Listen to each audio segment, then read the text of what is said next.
No, I'm ready. I'm just kind of getting back in the swing of this. Yeah, hey, we all are. We all are every time. Yeah.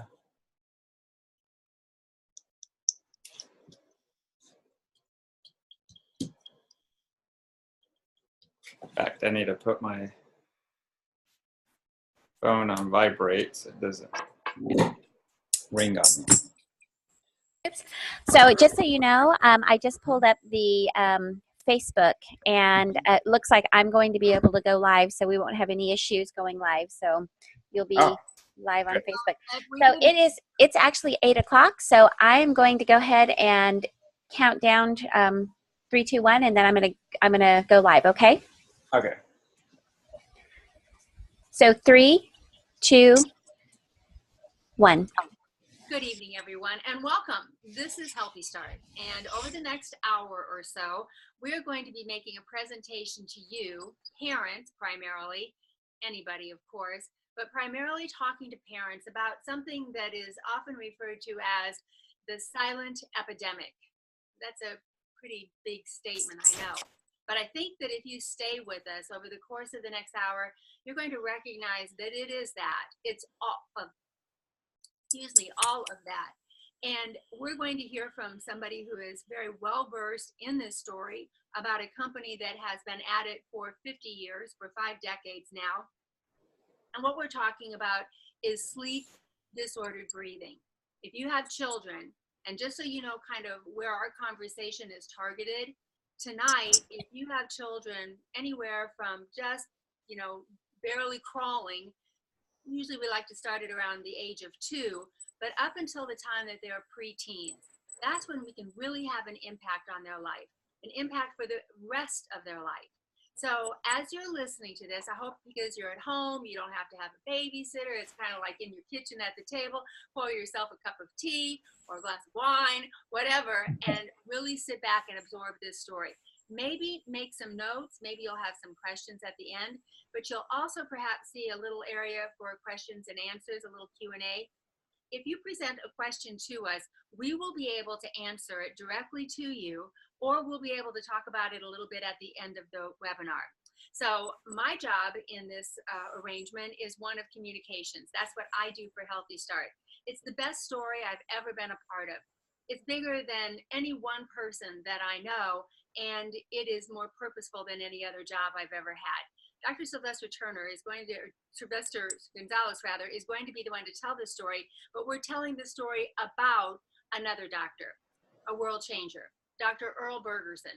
He's a board certified orthodontist. And as I said, he's been doing this for 50 years.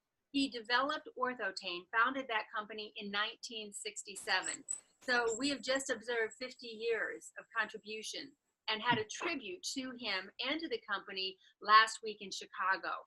It was celebrated at Northwestern University. At this point, it was at the Pritzker Law School, but he also taught for 25 years as an adjunct professor at the dental school when they still had the dental school. Just to give you kind of a 30,000-foot view of the accomplishments, the achievements of Dr. Earl Bergerson, let me tell you that he is able to offer this treatment in 37 countries. He has performed this treatment through his organization of trained and certified doctor providers to over 3.5 million children. The thing that you're going to hear about tonight is an appliance. It's orthodontic and it's orthopedic. But this isn't any kind of come lately idea. This has been nurtured and evolved over many decades.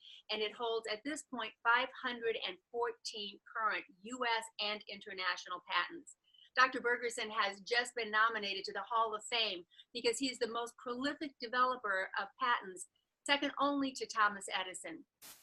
Dr. Bergerson has 80 monographs. He has been publicized over 80 times. He's delivered over 500 seminars.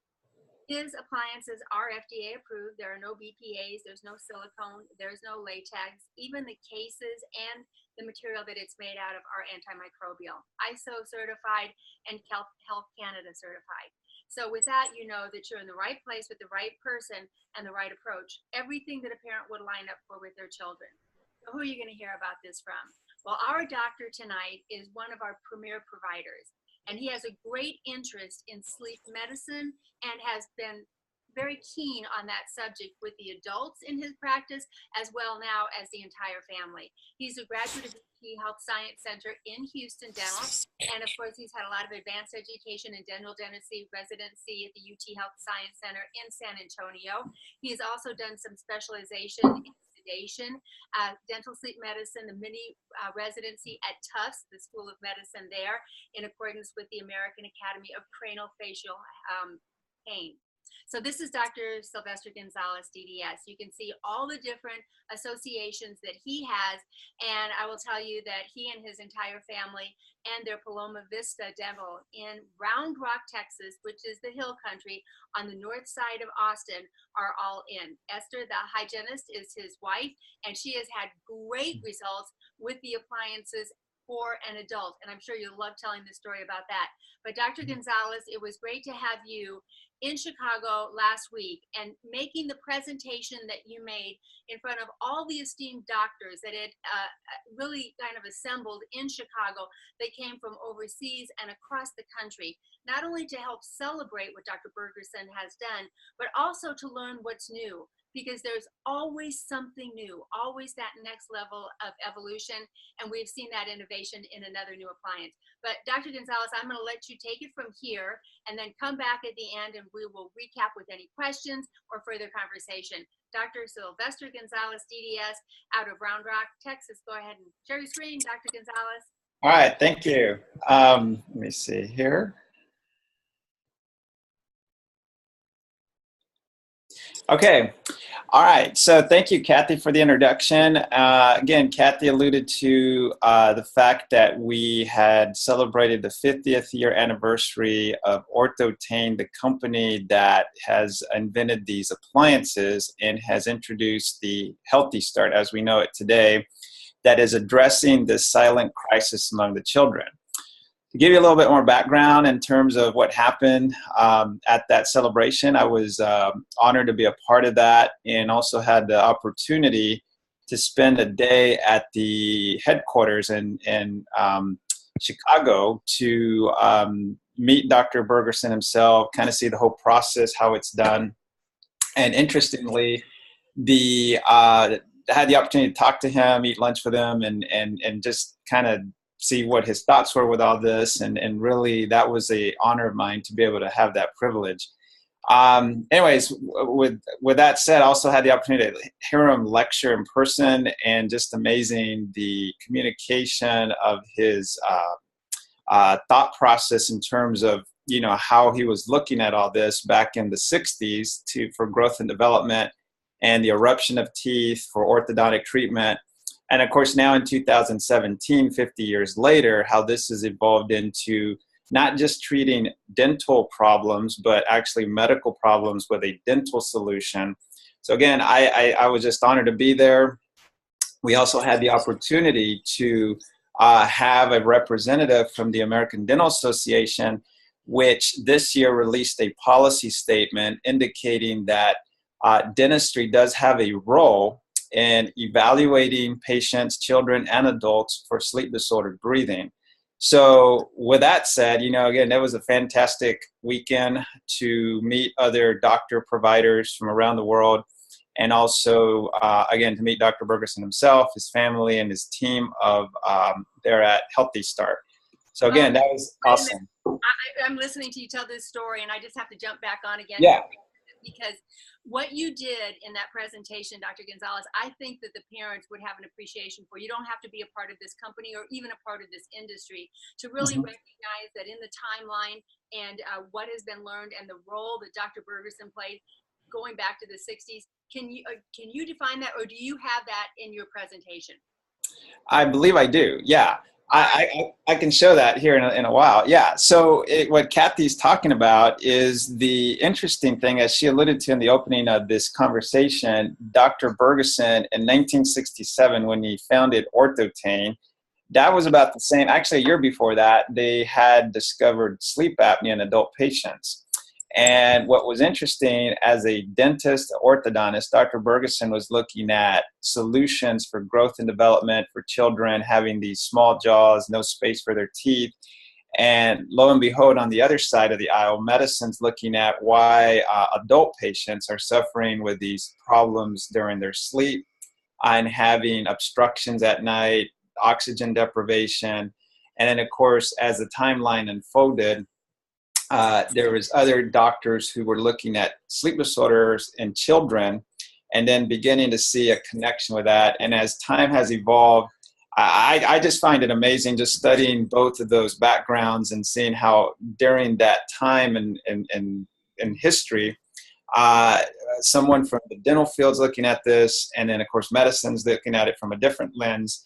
And then now 50 years later, we can see how a lot of these paths cross together and working together as professionals now to help, especially children, because what we now know with children, to focus on that, is that when we intervene early with children, as Kathy alluded to, we can have the biggest impact on the health of these children, because once you let this get too far, and that's really the key thing to remember, if you remember anything I said as a parent, is to identify this problem early, get the children treated as early as you can, because as time goes on and as these children grow and develop, not only does it affect their jaw structure, their profile, but neurocognitively. Well, what does that mean? That's their brain growth and development. Because you think about this, if they're not getting oxygen sufficiently to their brain, then that's going to disrupt their sleep, fragment their sleep, and they really can't get into the REM sleep, which is where we process our learning. And so if that's not going on night after night after night, year after year, that's really going to impact them not only health-wise, but in school. And as you can see from the list, if you can see the screen here, this is a silent crisis among America's children. So the nice thing is that I can sit here today with a solution to some of these problems, and we're going to address some of these here and go down the list. So most people are familiar with ADD, ADHD, attention deficit disorder, and that's kind of big now in most schools or in academic centers, because there seems to all of a sudden be an increase with children not being able to focus and learn and thrive. And why is that? That's really the question that we have to ask ourselves.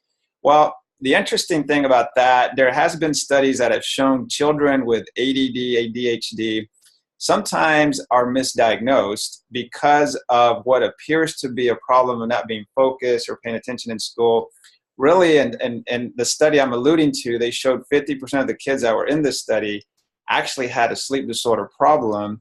And when they addressed that problem, that diagnosis wasn't there. So that's a key thing also to kind of look at. If your children's been diagnosed with this and the label's just been given, you may want to look and see how their jaws are growing, their teeth and their tongue, and how they're sleeping especially.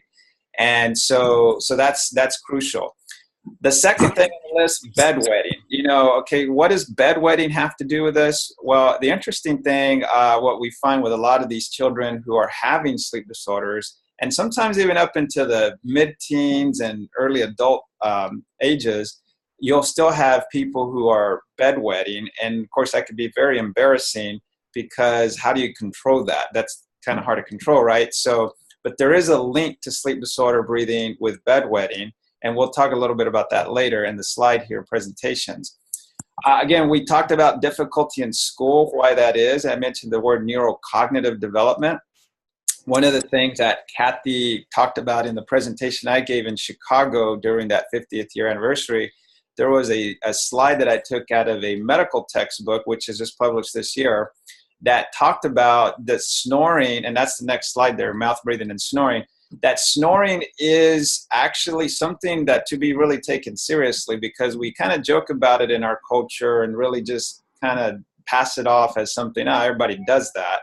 But the reality is, on a child who's snoring, that's actually really now considered as a disease in 2017. And so when that is a disease, well, then there's got to be a solution to get rid of that. Now, so what that quote I put up from the medical textbook talked about, if the child's snoring, that does impair their neurocognitive development. And of course, it could affect their sleep and causing these sleep disorders.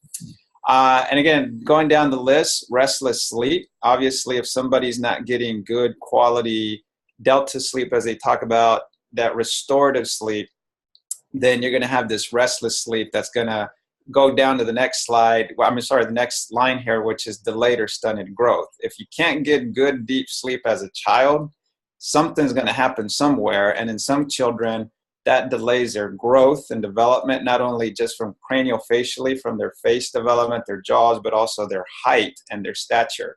So again, when you get fragmented sleep, you're not getting good oxygen to your system, or you have what they call now airflow limitations, that can create nightmares. Why? Because it triggers the brain to feel this anxious state of mind where something is a threat to the body. So then if our own breathing is a threat to our body, then that can trigger nightmares where a child can just get up out of bed and run to their parents' bedroom or toss and turn and not want to go to sleep. So I personally experienced that with my child, and the HealthyStart has helped them with a habit corrector. So I can allude to that anecdotally speaking from that in my own household. Now, as far as aggressive behavior, that's another thing that we see with children that have sleep disorders. They can just be acting out aggressively because they're trying to fight this urge to stay awake. And that's what children will do. They just, instead of, as adults, we get sleepy and kind of just, as adults, so you joke about it, but people fall asleep in their chair or talking, when they have these severe sleep disorders. But with children, we can see it more of an aggressive behavior, like an attention type thing. You look at a baby, a newborn baby, they start crying, they can't talk or communicate, so they cry aggressively to get your attention because they want something. Well, with children, unfortunately, that factor can kick in where they just have that aggressive behavior. Now, morning headaches, okay, what's causing that? Well, again, lack of oxygen to the cells of the tissues of the head and the brain can cause the head to hurt from not getting good sleep. Chronic allergies, and then eczema and asthma. The interesting thing on that is, of course, allergies is kind of one of those that most people can relate to. Yeah, there's something going on there. But eczema, that was interesting to me to find out, because a lot of times children with these skin rashes, eczema, is really related to sleep disorders when you start looking at it. Of course, depression. Why would a little child get depressed? That's a sad thing to say, but children can get depressed. We do see this more with adults, but that can be also from not just getting good REM sleep. The brain just doesn't know how to process the information it can, and so sleep deprivation from not getting good REM sleep can cause depression and anxiety. That's a known medical fact. Tooth grinding. As dentists, this is kind of the thing that we pick up on most quickly when we see a child with a wear on their teeth, and that is not normal. In dental school, I remember we would talk about this, and of course this was years ago when I was told, children will grow out of it, the grinding, we don't know why children grind. But I would have to say that most of the time that I've seen, most times these kids that are grinding and clenching their teeth at night is because of a breathing problem. They're just trying to compensate, trying to get better oxygen. If they can't get it through their nose, they're going to get it through their mouth. But if their tongue's blocking the back of their throat, then they're just trying to move that jaw to really, in other words, they got the fight in them to breathe. And that's a good thing that they're fighting to breathe, but that's a bad thing because also it's fatiguing them, that all that energy that it's taking to get that breathing going and trying to equilibrate that. Of course, they can end up with dark circles under the eyes. We'll see some pictures in a minute of kids with that. That's called the venous pooling. And then, of course, swollen adenoids and tonsils. I would imagine most parents are familiar with this, at least the tonsils, back of the throat. Some cases are easy to see when you look in there. But the adenoids sit up higher in an area that you cannot see with your eyes, right up behind the breathing and the nose, and up high up on the arch of the mouth. And so that's only something you could see on a special x-ray or by a specialist ENT. But those adenoids swell when you're not getting good breathing through the nose, because then the tissue swells and it gets inflamed, and now the child has to breathe through the mouth. And of course, as they breathe through the mouth, that inflames the tonsils, and that's the cascade of events that happen. We talked a little bit about daytime drowsiness. Some kids can express that, but like I told you, with the aggressive behavior, more likely than not, they're going to have these tendencies to just show these ADD tendencies of not being able to focus. Of course, peer problems and few friends. Why would they have peer problems? Well, again, some of these not being able to focus, listen to what's being said, that can be perceived as somebody who is not intelligent, which is contrary. Is just simply, the child not being able to focus and interact with their peers. And so that can lead to those problems. Okay, so we talked about frequently wakes up at night. Again, interrupting fragmented sleep will cause the brain not to be able to get into that deep sleep and get restored and rested. And so therefore the waking up at night is triggered. And of course, we find kids sometimes sleep talking and walking. That's also true of adults. But that's something that you can very easily see in a child if they're having this. And again, at the bottom, it just says there 9 out of 10 kids suffer from one or more of these symptoms. So if you start looking as a parent, chances are your child may have one of these symptoms. And if they do, I would strongly urge you to find a HealthyStart provider in your area so that they can get at least evaluated to rule that out. Because what better way to have peace of mind to know, does my child have something going on with this? Because the good news, there is a solution that we can help. And especially with a HealthyStart, there's definitely an answer for the problem. So, in the past 20 years, there's been research linked to this condition and looking at the root cause of this. And what is the root cause? And I threw this term out a minute ago, sleep disordered breathing. I like to sometimes or refer to as breathing disorders of sleep because it's really a breathing problem. And yet we focus on sleep because that's kind of when we shut down and are at least supposed to shut down to restore ourselves and we get rejuvenated. But I can tell you this, if you're not breathing well during the day, you're not going to breathe well during your sleep. But the term sleep disorder breathing simply encompasses things such as snoring, upper airway resistance, or even what they call airflow limitations. And most people are aware of obstructive sleep apnea. That's not what I'm talking about here. That is encompassed in this whole thing. But for most kids, we find a lot of them have sleep disorder breathing, which are subtle interruptions in their breathing, especially at night. Okay, so what options do parents have to help their children?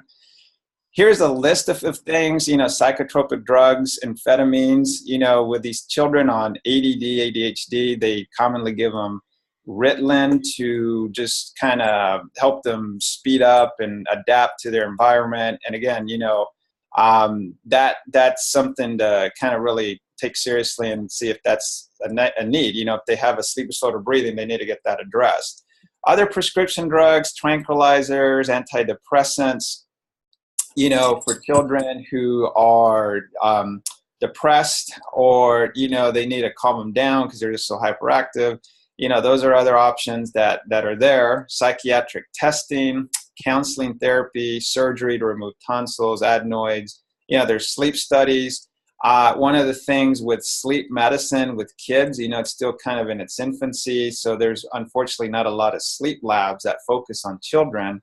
And that's kind of sad because, children are our future and we definitely need to take this seriously in kids because if we catch it early again, we can prevent a lot of health issues that we see in adult patients that can really, destroy your health and have a big impact on your outcome and as an individual functioning in society. Allergy testing, that's another thing that can be done to, find out if somebody's allergic. We hear that a lot, especially in the area that I live in Central Texas. There's tons of allergies, allergic to tree pollen, this and that. And of course, I'm not saying that that's not there. I definitely believe that some people do have true allergies, but could be related to bad breathing, sleeping, swollen adenoids, tonsils not functioning well. So, that's something to really consider. Of course, there's special education, tutoring, and then there's sleep aids, and then diet changes and rapid palatal expanders. That's just to expand the palate out. Sometimes, in some cases, those are necessary. So, these are other options that are out there to help children. I'm not totally against any of these. I'm just saying that they really need to be evaluated and see when they're actually deemed necessary. But to just say, okay, I'm going to do this and my child's solved, I would urge anyone listening, parents especially, to really look and see what the root cause of this is. What do these conventional treatments I just mentioned have in common? They only address the symptom and not the root cause. They tend to be short-term Band-Aids. And of course, if you know anything about a Band-Aid, I mean, that's just going to cover it up and not get to the root cause. And, you know, those issues are going to continue. A cure often involves several drugs with many side effects. You know, some of these conventional treatments, like we mentioned with the psychotropic drugs, the antidepressant drugs, you know, once you get a patient, a child or adult on some of this too much, they can get dependent, and it's really harder to wean them off of this. And it's sometimes, I find, challenging doctors, physicians who are willing to roll up their sleeves and take them off the medications. And it's more easier to give the medication and get somebody on it and get them on the system, but I find it's harder to get them off of it. And that's sad because, you know, if the root cause is sleep disorder breathing on some of these cases, then how do you wean them off? So that's something that I have a personal interest in finding out to help my patients. They can be costly, painful, time-consuming, and ineffective. And of course, who wants to do something that's not working? And that's really kind of the thing with a lot of the things that can temporarily help. You know, they might get you some relief temporarily, but if it's not getting to the root cause, then what good is it, right? Our healthcare system simply doesn't have a great solution to this crisis. So then how can dentistry help? Well, I'm glad you asked, because we have some solutions that Dr. Bergeson has developed and for the last 50 years and is evolved, and with our information with medicine, as we shared earlier, that we can really help the children. So dentists now have knowledge and tools that impact the development of the child's airway to increase oxygen intake. So what's unique about HealthyStart that I found, and why I jumped on board with this, again, Kathy mentioned that I've treated and still continue to treat sleep disorder breathing in adult patients. And I enjoy doing that to help the patients. But once we help the adult patients, we're more in a management control stage where the patient has the disease, and now we just got to control them so they don't get worse. Now with children, I said earlier that if we catch them earlier and intervene, we can help their airways develop. We can help them develop craniofacially, where their jaws are in the right position, their teeth will come in beautifully. And most important, they're going to get that oxygen for better breathing. And that is a key to life there. Because now it's about far more than cavities and straight teeth. You know, as a dentist, you know, I was excited getting into the profession. And yes, we still do the majority of that. That's kind of what we'd say bread and butter, right? Because there's always going to be cavities, unfortunately, with our diets, American diets out there. And of course, most people are always going to want to straighten their teeth. But, you know, it goes far beyond that, because we really want to see the airway, the breathing, and the sleeping, and see how all that's coming together. So really, it's about the future of health and well-being for every child. All right. So this is just a question, am I a healthy child? This is just some profiles of two children that just kind of observed, you know, parents that are listening and wondering, well, does my child have any of these symptoms? You know, what should I look for? I gave you a list, but sometimes lists are hard to remember. But just here on the pictures, if you can see my arrow, these were the dark circles under the eyes that you can kind of look for in your children that is an indicator they may not be sleeping well. Adults get those too as well. And of course, you can see their faces, not looking very happy, you know, tired, fatigued. And this little boy, unfortunately, doesn't have a good lip seal, and that is more indicative of mouth breathing. So that is a concern where a child can breathe more through their mouth, and that's not how we were intended to operate or function. Another question here, am I a healthy child? A side profile, you can see these two young ladies here, these children. You know, looking at the profile, on this child, for example, the upper jaw sits more forward than the lower jaw. So what we now know is that these lower jaws sitting back more from the top jaw, of course, that brings the tongue with it. And of course, if you can see this child, you can almost notice that her head is kind of leaning forward, causing a posture problem. And what is posture? Or how we hold our head and neck up to breathe. And you can see here that this child is leaning kind of forward. Of course, if she continues that way with no intervention, I can tell you from experience, some of my patients that I see, adult patients, end up with neck pain, TMJ problems, headaches. And again, that's a whole problem you have to unravel that can be complex. So early intervention is key. Here's another child, almost, you can see the double chin. Again, this right here, little dip on some children, that's indicating that the jaw, again, is further back. And that's something to, be cognizant of. Okay, so what are the root causes of this epidemic of sleep disorder breathing and sleep deprivation in children? We talked about mouth breathing, allows the mandible and tongue to displace posteriorly, causing a reduced airway. So basically, the jaw going back brings the tongue with it, causing the air pipe, or the air hole, if you will, to get smaller. And that creates this stress response of trying to get better oxygen. Habits, sometimes you'll see kids sucking their fingers, their thumbs, and they'll have abnormal tongue posture and swallowing. That's the other thing to look for. If your child's at the kitchen table eating dinner and they're swallowing and they're having to gulp their head or really use a lot of their muscles of their face to really, or their lips to kind of just get that stuff back, whatever it is, food or drink, that is an indicator they have a swallowing problem, and HealthyStart can help with those habits.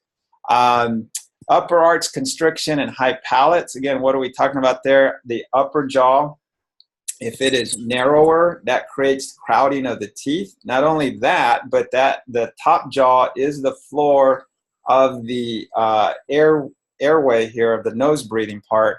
So that can really create deviated septums, problems with the turbinates, not getting good flow, and causing problems with that. Again, decreased nasal breathing. We talked about REM sleep a little bit, how that is affected and affects the brain function, endocrine, and immune systems. Again, sick child, not sleeping well, just leads to all these other medical issues. This causes multiple behavioral, social, and body health systems. Again, behavior problems, we talked a little bit about. I focused on the aggressive behavior that sometimes we see, again, causing social issues, and of course, body health symptoms. Again, here's an important slide to remember. Again, I kind of keep stressing urgency to get children checked out and then treated as quickly as possible, because the hours hand of the glass is running out. Once you run out, and then now it's in control mode to really try to not prevention anymore, it's more about controlling the problem. So any parent listening to me who has sleep apnea, who has a sleep disorder, and can say, wow, I can tell you so many times that here recently, so many parents have been telling me, that was me as a child. That was me. I did that. I wish I would have known about that. Of course, this has been around for 50 years, but, again, with the information of medicine kind of wrapping around with the information with dentistry as our professions begin to work together more, this is awesome. So, of course, something apparently, sadly, wasn't done for a parent, but now you have the opportunity to do something for your child. Anyways, looking back at this slide, you can see at 2 years old, a child is about 55% developed. That we're talking about the face here, obviously, and the jaw, the upper and lower jaw. Of course, at 4 years old, we have, and of course, males and females, obviously, most parents know this, the females will develop a little quicker than the males. But at 4 years old, you see that the female is at 77% facially developed versus the male at 73%. At 12 years old, you see the male is 89% developed. And then, of course, a female 94%. And then, of course, at 17, we're looking at 99% developed for pretty much both. Of course, puberty can throw a curve at that. And nowadays, sometimes some children reach puberty a lot sooner. So that's the other key thing to kind of be cognizant of, is when has a child hit puberty? Because now the growth factors that we're depending on for this to help can can compromise that a little bit, but we can still help. So don't let that be a detriment to not getting your child checked. Okay, so the normal growth and development of the face and jaw is a forward and downward position. And of course, so why are so many of today's children not experiencing normal growth and development? Good question. So here is a picture of an upper and lower jaw of about 400 years ago. If you notice closely at this, the upper jaw, all the teeth fit perfectly in that arch, like the U-shaped arch. And even the wisdom teeth, so many kids are getting wisdom teeth out. And of course, I see that common, so much crowding of teeth. And of course, a crowded dentition leads to a bad airway. And I think we're seeing that more and more in the evidence, more and more patients I'm seeing. I'm totally convinced of that the more crooked the teeth are, the more misaligned, there's health issues. So in other words, the straighter the teeth, and I'm not talking about artificially straightening them with orthodontics. I'm talking about when you naturally see straight teeth like this, you can pretty much know that this person's probably breathing pretty good versus somebody who's got a lot of crowding, which means they're going to be sleeping well. And so anyway, so let's move on and see what's going on with our kids today and our population in general. Well, there was a Dr.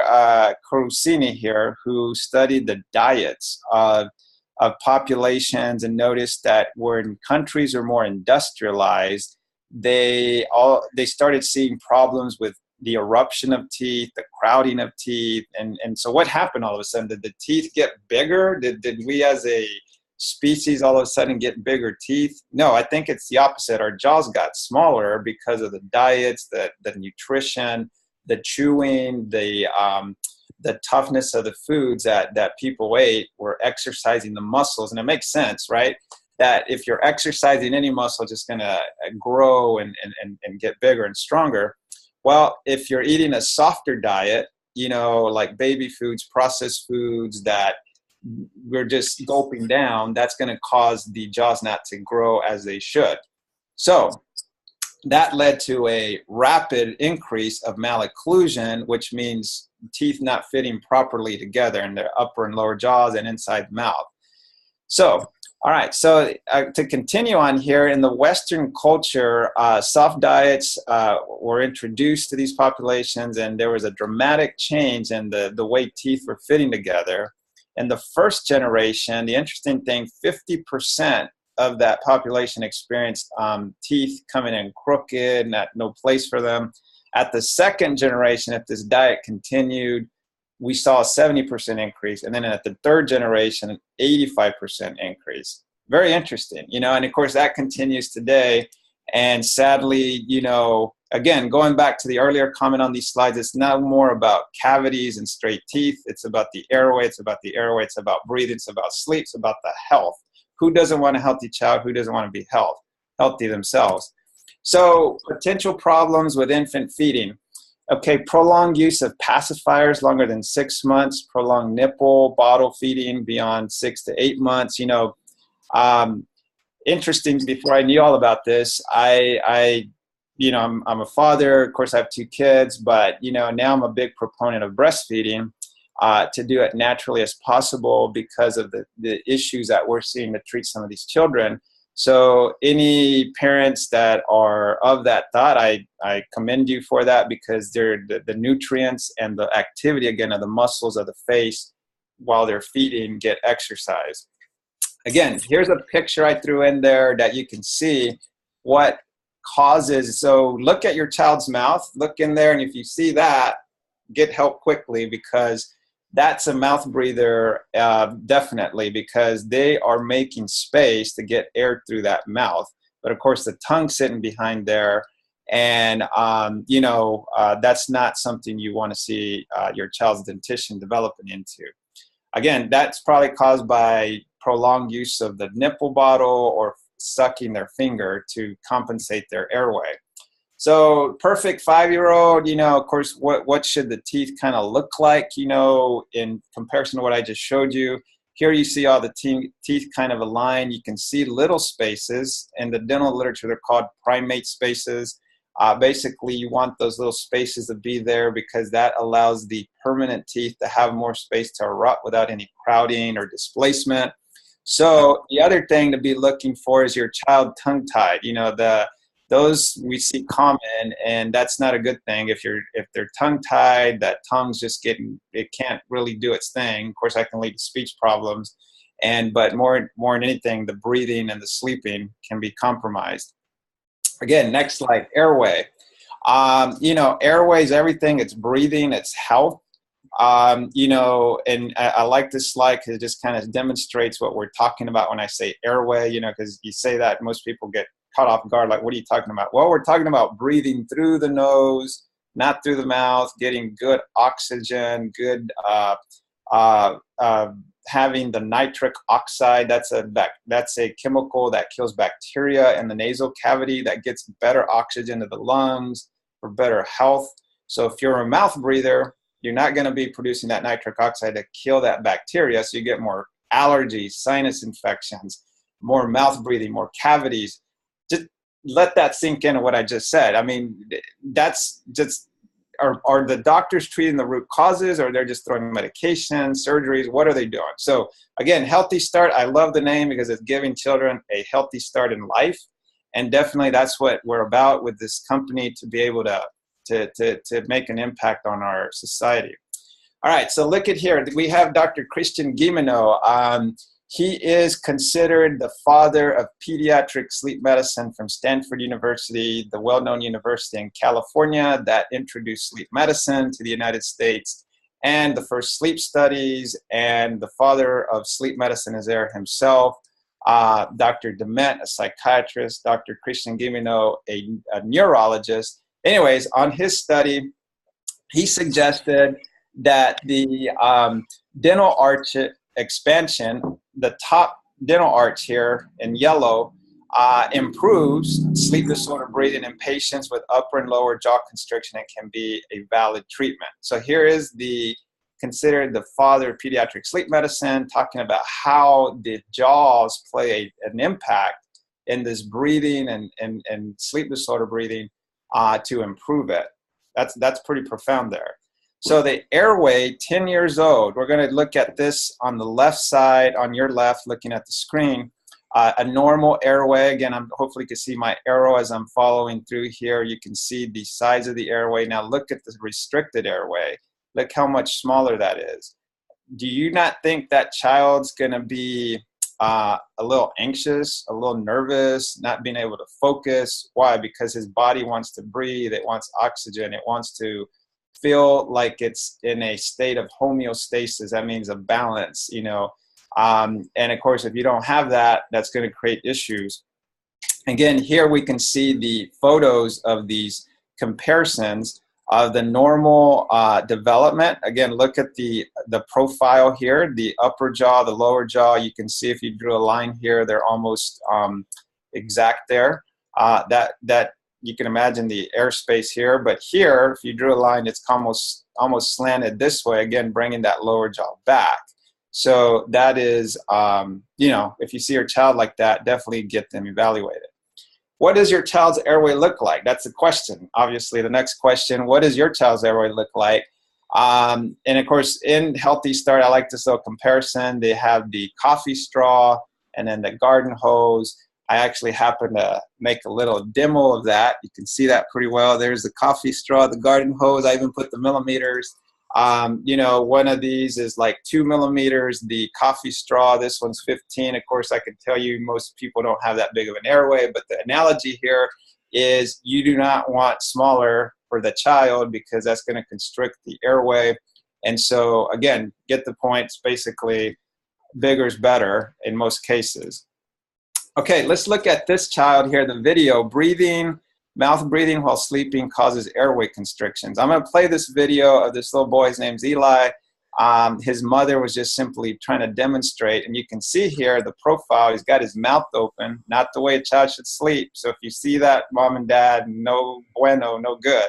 So you want to make sure this child is got his mouth closed, breathing through their nose, not snoring, and is sleeping well.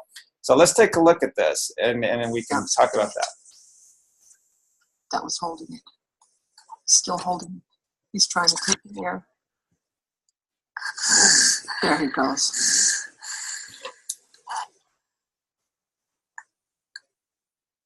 Now watch. He's holding it. He's holding it. He's holding it. He's holding it. He's still holding his breath, and that's going to gulp again. There he goes. That was it again. And again. He's holding. He's holding. He's trying to. There he goes. So this has been 3 minutes and 15 seconds. You can see how many episodes he's had of not getting calm breathing. Now watch what happens when I take his jaw and I just bring it forward. I can. Let's see. And I open his airway. Just bring his airway forward.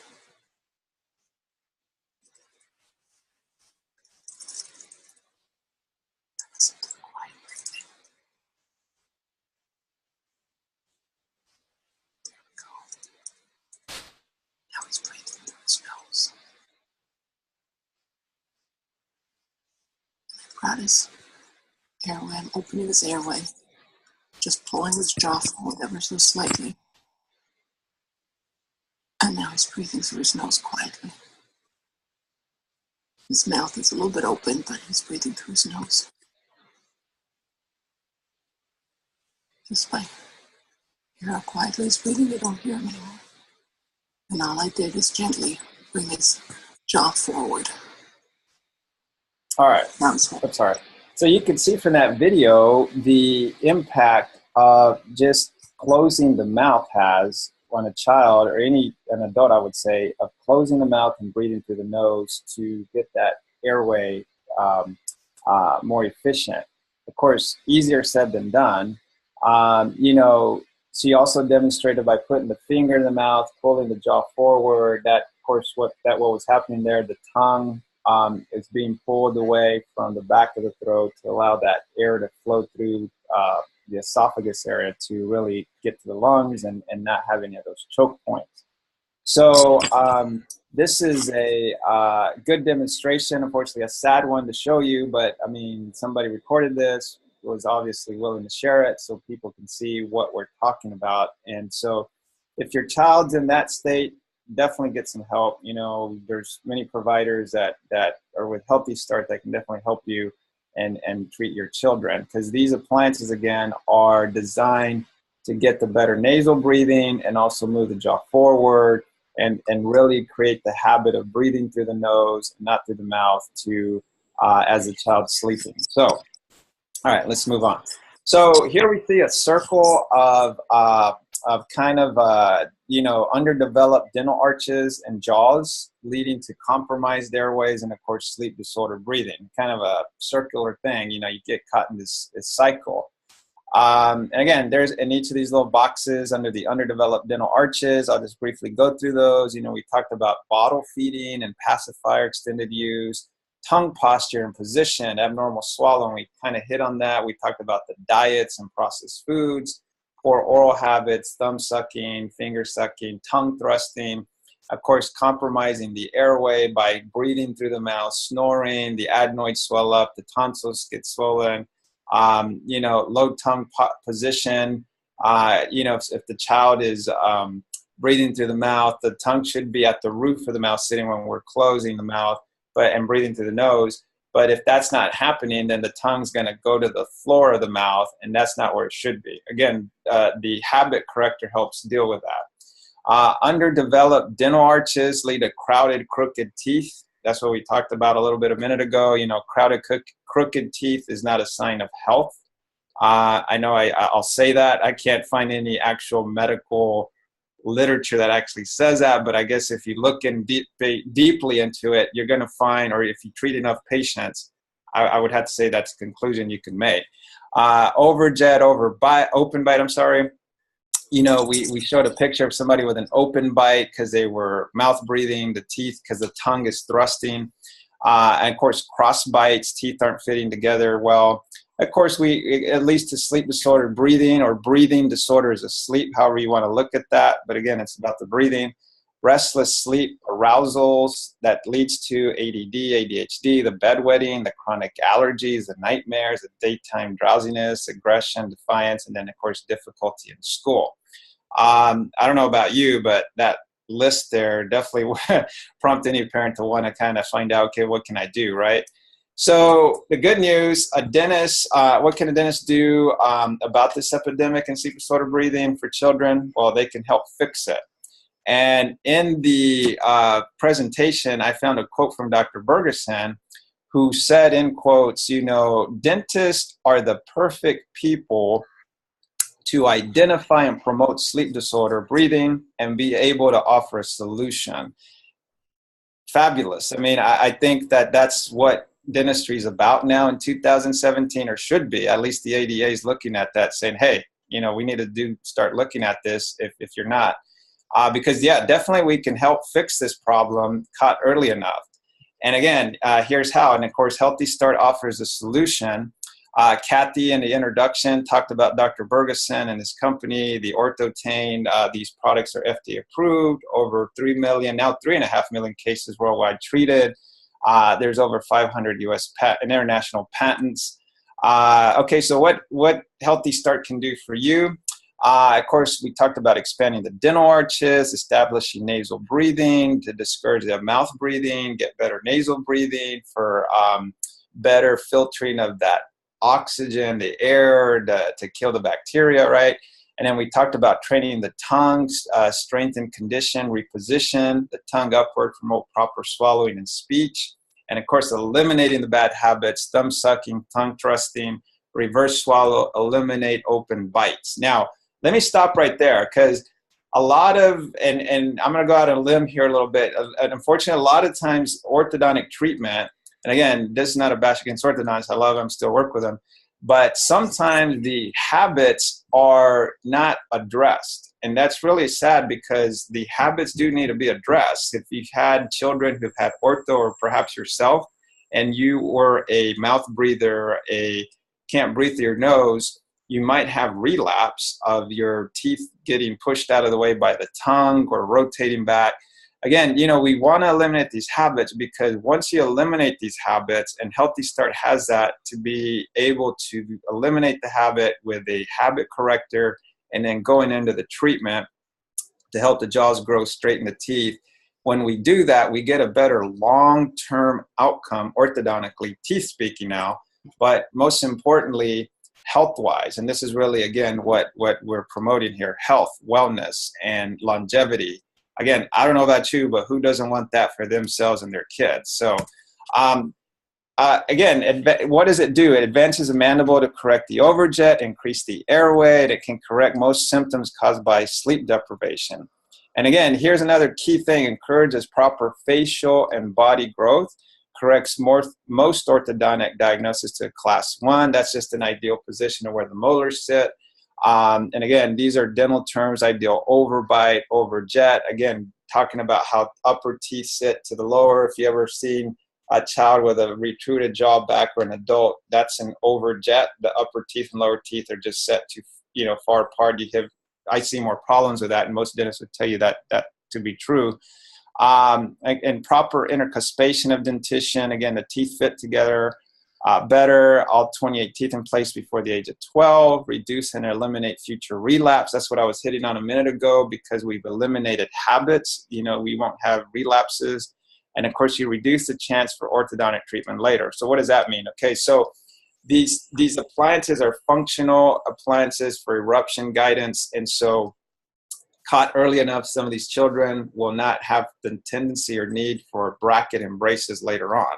So kind of a mind blower. All right, so here's the comparison of Michael, age 9, to Michael, age 14.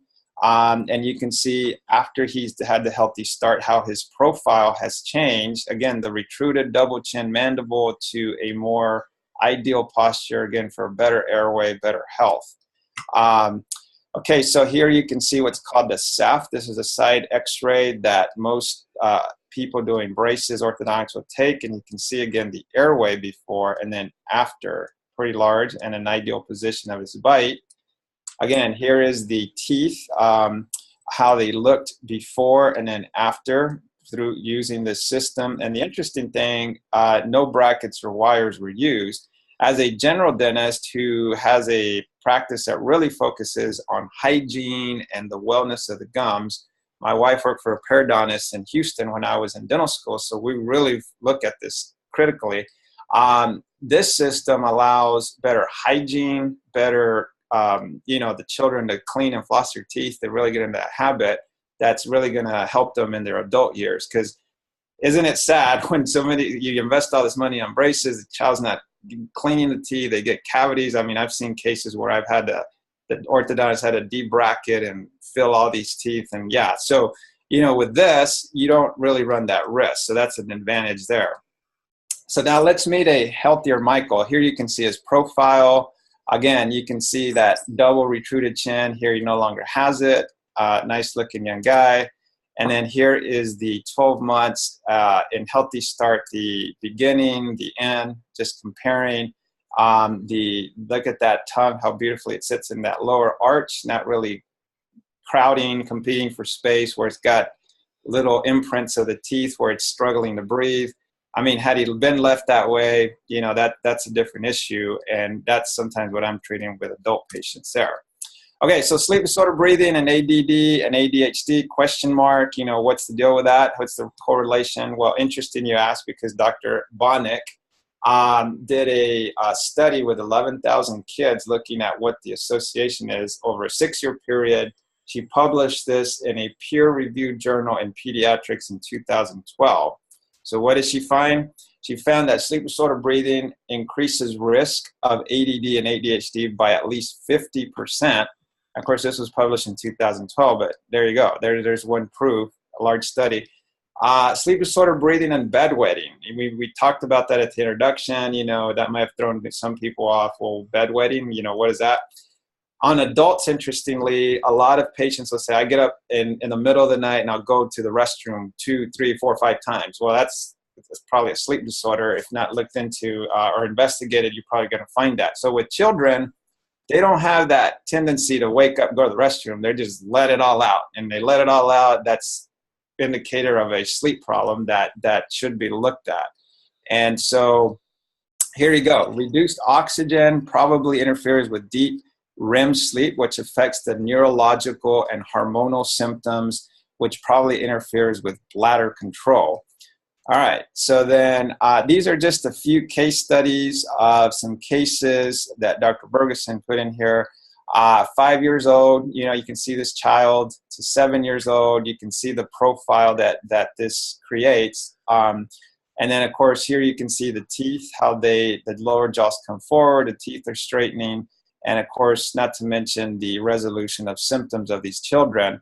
But, wow, I mean, that's who doesn't want that for their kids. And then here you have a 12-year-old to a 14-year-old, same child. You can see the change in profile.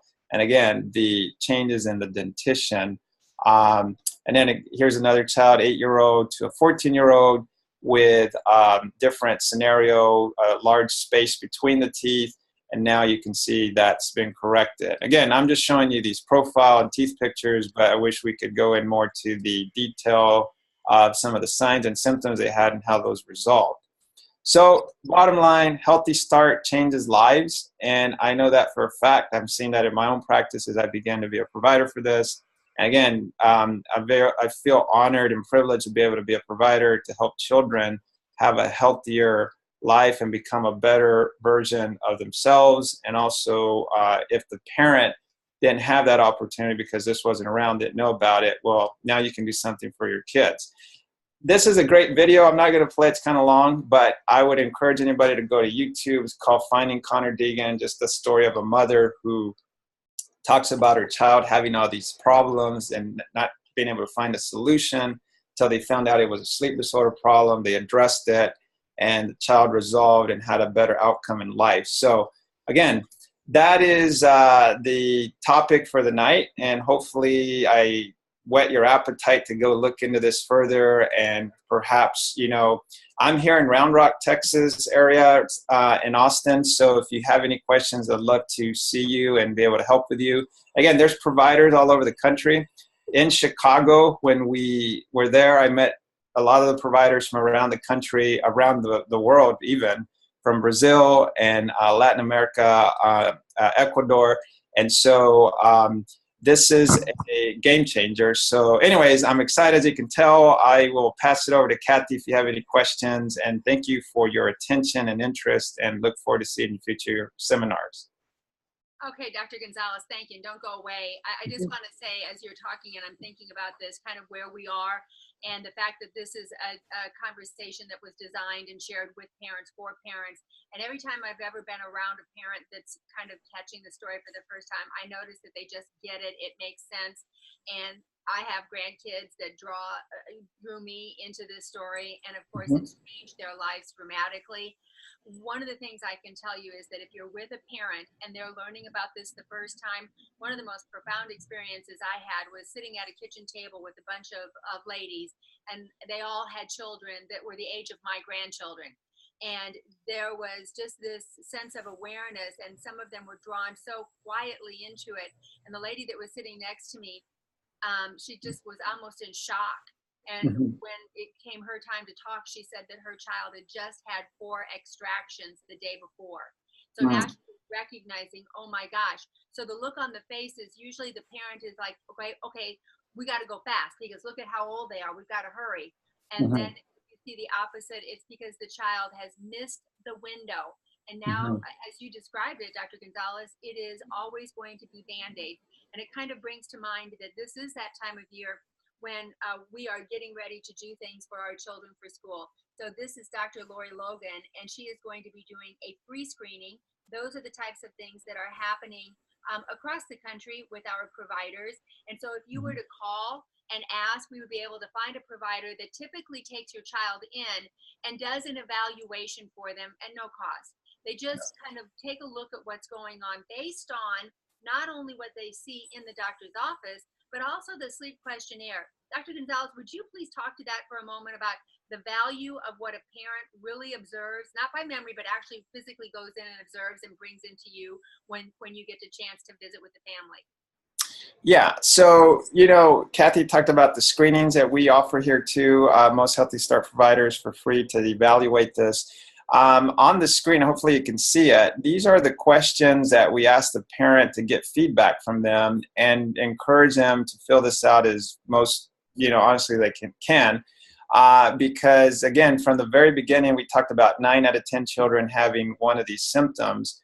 And so a lot of times parents, I get a little bit surprised that they see some of these questions they didn't think of, like, wow, I didn't realize that was an issue that I should be concerned with.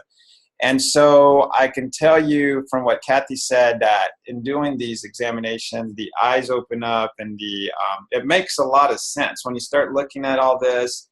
And it's not something that is like complex in the sense that you have to study it a lot to learn it, right? But it's just, unfortunately, it can get complex when all these problems start arising and you get multiple doctors involved, and now you don't know who to listen to. And again, I'm not speaking just as a dentist, but I really think our profession is the impact of the health of our country. And why do I say that passionately? Because as dentists, we see most patients more than the physicians do, at least twice a year for cleanings.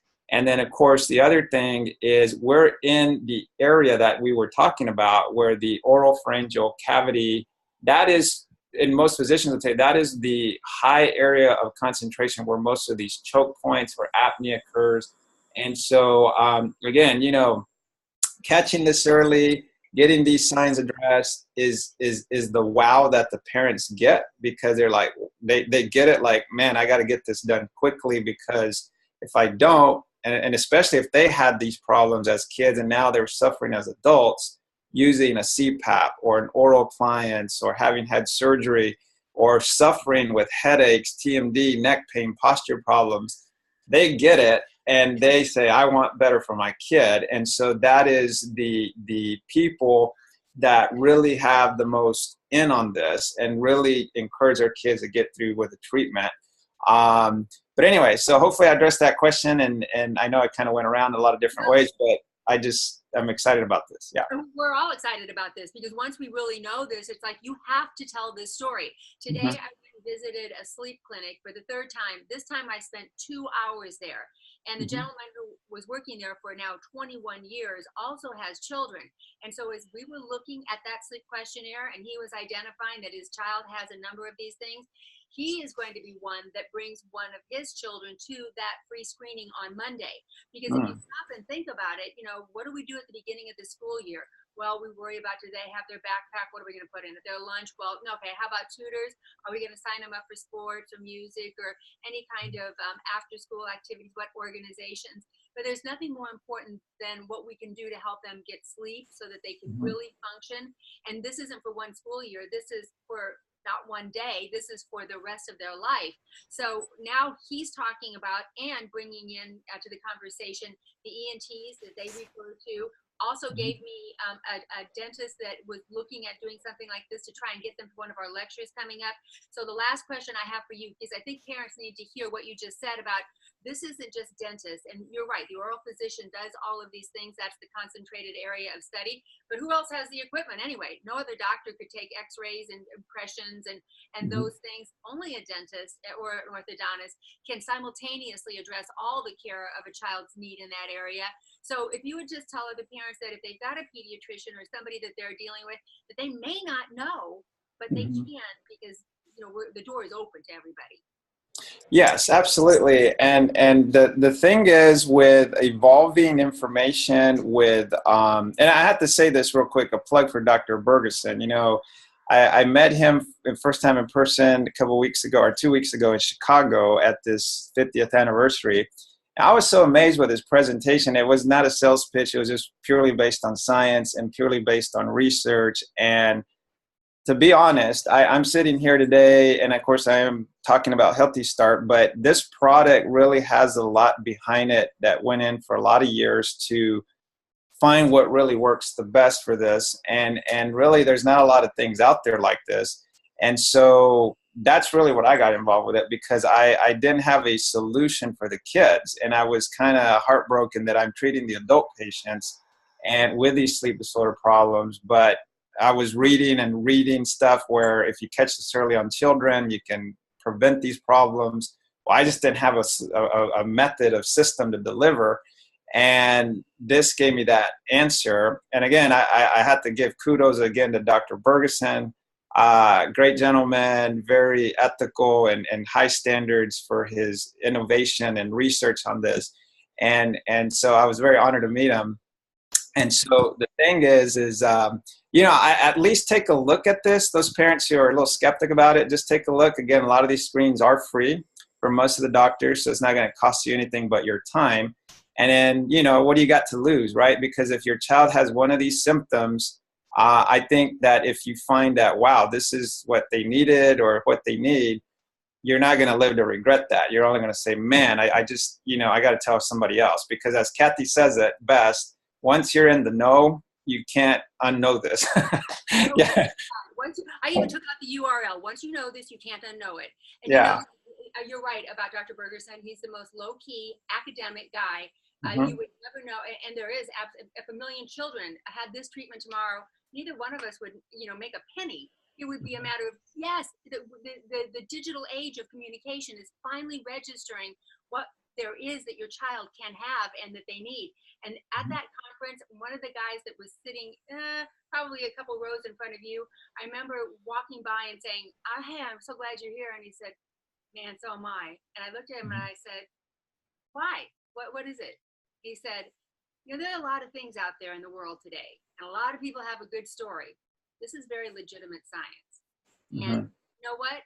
There's no doubt about that. And there's that one thing or anything that this shares a stage with. It stands alone as the ultimate and absolute and science-backed and irrefutable data and 50 years and 500 plus patents And this is, and thank goodness, as you put it on the timeline, as all these things were being discovered that they exist, simultaneously he was addressing them. And it wasn't until you got far enough back to recognize what was really being accomplished, which is why they say he is a world changer. And we all recognize the man is simply just a genius. And thank goodness he focused his genius on something that can impact the world the way it has. Yeah, absolutely. Yeah, well, great. Well, again, I just encourage parents to look at the website, the information, look for dentists who are doing this to find out more about it. And one thing Kathy addressed, our physician colleagues are definitely are aware of these problems. A lot of times they're not aware of what dentistry has to offer because of the emerging or crossing of the fields. And so, I mentioned earlier about information that just came out this year. So again, this is still evolving, even though we know these treatments work and these innovations that Dr. Bergerson has done. But unfortunately, the information, and that's why we're here tonight, to really spread the word to parents, and then hopefully that parent will experience this, the benefit for their children, and then that continues on to help, because the reality is this, and I'll end it with this, is that when we were in Chicago, we were talking about the health of our nation. Right now in our country, people are scratching their head trying to figure out, how do we deal with this health crisis in America? Well, we deal with it with prevention, early intervention, because the studies show that a lot of these problems will later lead to heart disease, diabetes, and things of that sort that cost a lot of money to try to manage. And so I think I'm very privileged to be living at this time and excited, because this is kind of that key moment in time where we can make that biggest impact. And I think that any Congress, senator should be looking at this, because it is a part of a solution to help America's children be healthier and address some of those concerns they have for the future about the costs and the budget and all that, right? So I don't know, that's just my thought on that, but I know people may differ, but I can tell you everything I've read just kind of leads me to that. And again, thank you for everyone's attention and your interest in listening to what we had to say. Thank you, Dr. Gonzales. And for any of the people who are talking about the public side of this, if they look at the other countries, the other 37 countries, they would recognize that there is a great public savings for a people that can have these things addressed early and comprehensively. Then you're done. And then there's good health going forward. So you nailed it. You're right on. And a perfect way to end our webinar for this evening. So as always, we thank you, one of our great premier doctor providers, Dr. Sylvester Gonzales at Paloma Vista in Round Rock, Texas, just on the north side of Austin. I'm Kathy Turner in Communications, and Susie Lafredo is behind the technology tonight. We thank her, as always, for getting us up and going and the story told. So for all the parents out there, now you know it, you can't unknow it. So why not share it? Tell somebody to come and join us again this time next week. We're here every Tuesday night for parents. For HealthyStart, good night, everybody. Good night.